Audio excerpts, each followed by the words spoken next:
The clone army was one that was created to defend the Republic against any threat, chiefly the Confederacy of Independent Systems. However, unlike armies of the past, it wasn't made from droids or civilian conscripts, but clones. And this begs the question, how ethical was this army?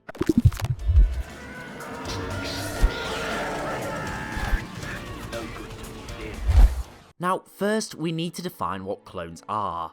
They were created from a Jango Fett template, experience enhancing aging, and going throughout their entire life, they're trained until they're combat ready. They feel pain, they're sentient, and they have their own opinions. So naturally, we believe they're people, they're human, well, Mandalorian. But is this actually true? And if it is true, then doesn't that mean that they're slaves? And slavery is illegal in the Republic. So how exactly was the clone army legal, or allowed at all? Not only this, but it was designed by a Jedi, someone who vowed to uphold peace and preserve life. Surely then creating a living, breathing army contradicted this. Now, the first thing we really need to understand is that we, the viewer, and me are all going to be biased. You see, we're human, and the clones look human, therefore we can sympathise with them far easier. If you imagine the clones were some strange alien species, it's likely you'd feel slightly different about the matter. It'd be easier to see them less as people. It's for this reason in the Star Wars universe, where there's countless different species and alien races, to many, the clones are just gonna look like a different species, one created with a purpose, to fight for the Republic.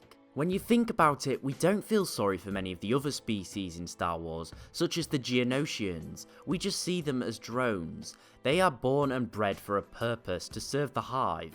And this, realistically, is the exact same as the clones. They just look different and they serve the Republic. Now, the most common argument is that these clones are sentient. They can think for themselves, but can they? You see, everything that the clones are has been engineered, conditioned or learned. They've been designed to take orders and follow them to the letter, and we do on some occasions see clones that go rogue. However, most of these are hiccups in the system, or they were designed to be more free thinking as they wanted clones that can adapt, and in order to adapt they need to be able to think for themselves. The Kaminoans could have had an army of cold calculating clones, but they didn't want that. That's what makes them different to droids. The fact is, droids aren't as advanced as people. The brain can process far more advanced information than any machine can, and that's the same in Star Wars, at least in terms of mass production battle droids. There are some highly advanced droids out there that came close to sentience, but we're not going to go into them today. Anyways, the brain can make a split-second decision counting factors a machine can't. Ethics, emotions, empathy. Although a droid could attempt to interpret this data, it's not the same, it's just numbers to them. Ultimately, to have an army that's ethical and fair, it has to be alive in a way. To put the lives in the hands of a cold calculating machines and programming isn't right, and that's why I think Sifo Dyas chose clones. The Jedi value the lives of people above all else, and they wouldn't want to trust that precious gift to a machine. Now, there are of course huge moral implications when looking at the clone army. They were essentially born to die, to watch countless copies of themselves, their brothers, die, and all for a republic that saw them as nothing more than numbers. However, this was done in the interest of saving lives. Clones would after all be far more effective than any civilian army the Republic would be able to muster, and it's likely a civilian army would never be able to beat the CIS. Yes, a clone's life was going to be painful, and after the war, it's not clear what the Republic was planning on doing with the clones, but I really don't think it would be anything good. They'd never truly be able to merge into civilian life. They were created for war. The fact is, the Republic on a whole didn't really care about the clones. We see on many occasions, clones' lives are thrown away by generals and commanders on suicide missions. Geonosis, Umbara above Coruscant. Clones are treated like they are less than the people who they bravely defend. How many clones died on Ryloth whilst the Twi'leks fled? How many were butchered above Coruscant to bide the Jedi time so that they could rescue the Chancellor?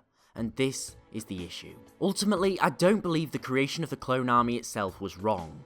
I believe that it was done in an attempt to preserve life, and to put that life in the hands of something that understands the value of it.